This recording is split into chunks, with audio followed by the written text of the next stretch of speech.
Your neighbor waves at you now. He borrows your ladder, sends you memes. In a collapse, he'll steal your food, lie to your face, and gut your supply closet while you sleep. Not because he's evil, because his daughter's starving and your pantry still has calories. Because when society breaks, people don't go wild. They go predictable. You think the threat is chaos. It's not. It's pattern. It's behavior. 3 human types always emerge when the lights go out. Not fiction, not speculation. Documented, repeated, timeline accurate. They don't wear skull masks. They wear wedding rings, work uniforms, friendly smiles. One thinks they're enforcing fairness. One is watching you like prey. One will snap the moment love turns to desperation. All 3 will justify whatever they do to you. And all 3 are closer than you think. I'm going to show you who they are, how to spot them, how to outlive them. 'Cause when collapse comes, it's not the disaster that kills you. It's the people who survive it. Let's break them down. You think the collapse is about empty shelves, about no power, no phones, no help? You're wrong.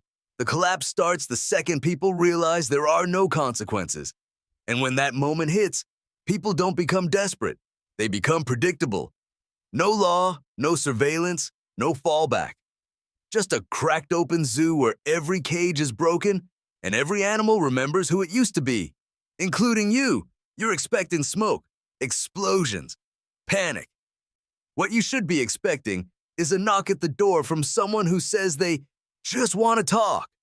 What you should be watching is the woman 2 houses down who's suddenly very interested in how much food you have. What you should be fearing is the man who's been quiet all week, until he isn't. The collapse isn't what breaks people. It's what shows you who they already were, and you've already met the 3 deadliest types. The difference is, next time, you won't survive them. Let's break it down. You think the first threat will be criminals. It won't. It'll be someone who thinks they're doing the right thing. This is the Normalcy Zealot. They believe the old world still exists. They still believe in fairness, in order, in justice. And when you start doing what you have to do to survive, they'll see you as the problem. To them, hoarding food isn't survival. It's greed. Locking your door is selfish. Not sharing is evil. Their entire sense of control is wrapped around the fantasy that collapse is just a temporary disruption. And you, the one who moved first, adapted faster, prepared better, you are the threat to their order. Not because you're wrong, because you're a mirror. You show them what they aren't ready to become. And here's where it turns lethal. Their moral outrage gives them permission to act. They justify violence as balance. They call it justice. They say they're reclaiming what's fair. Collapse case studies are full of them. 07C, 2 men beaten over a water barrel during community redistribution.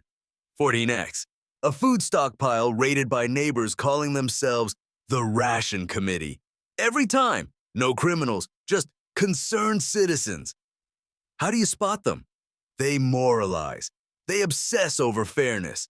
They demand meetings, community votes, shared resources. They call your survival plans suspicious.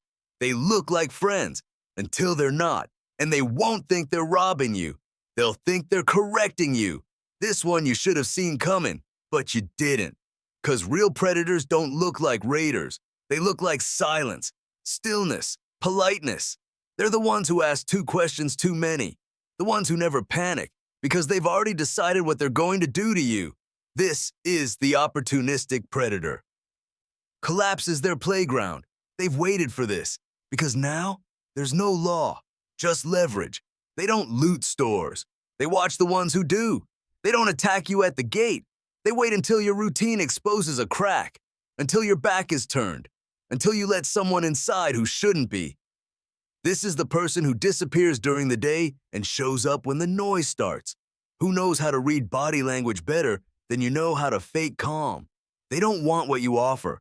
They want what you hide. Forensic recon shows the pattern. 22B, micro-coalition formed within 48 hours of blackout. 49R, individuals staking out water refill stations. Observing, mapping, marking targets. They didn't run. They waited. And they cleaned up the ones who did. Here's how you spot them. They're quiet. They trail you. They ask probing questions. They don't blink when others panic.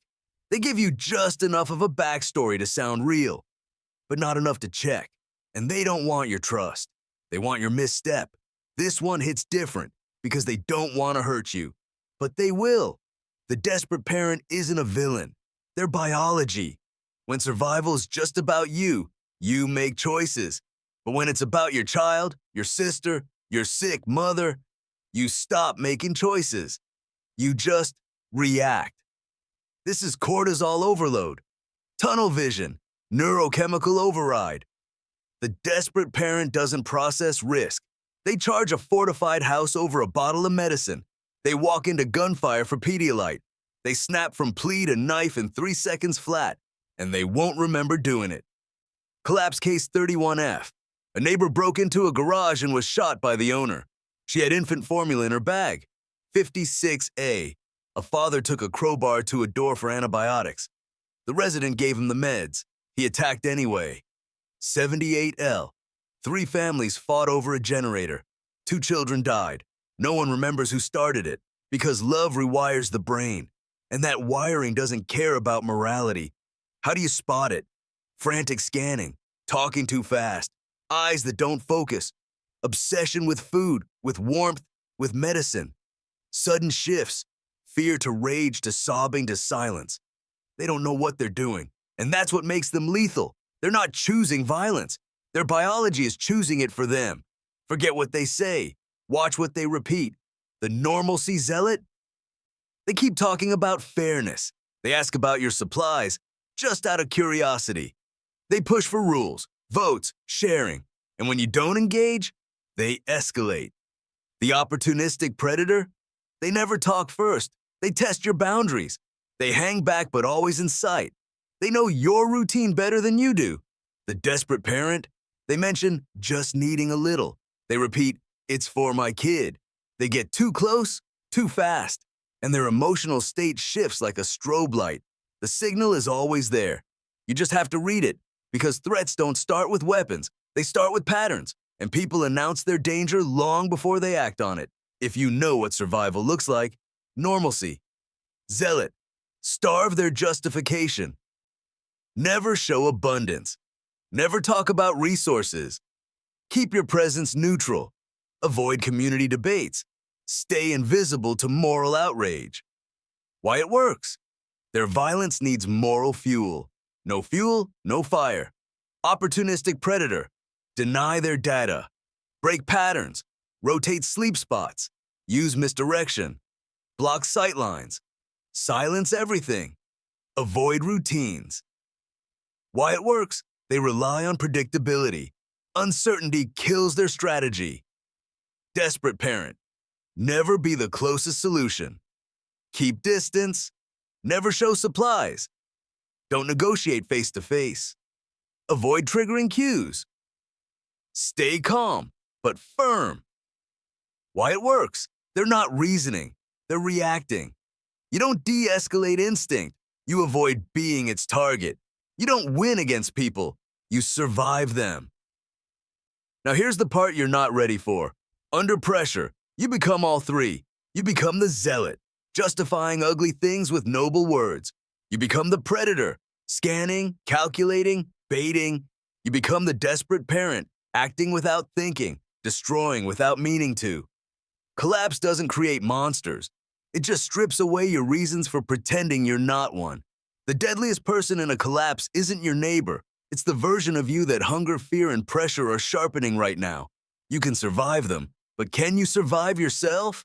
Disasters break infrastructure. People break everything else. Collapse doesn't end with an explosion. It ends with choices, made by people who've run out of reasons not to make them. If you don't know these 3 types, you're not preparing. You're volunteering. Who around you is already showing the early signs? If the lights went out tonight, which of these 3 people would notice you first? And which one would you become when the pressure hits? Like the video, subscribe, hit the bell, and share this with someone who still thinks the collapse threat is anything but human. Our other breakdowns should be appearing on your screen now. Watch them next. and I'll see you tomorrow with a new briefing.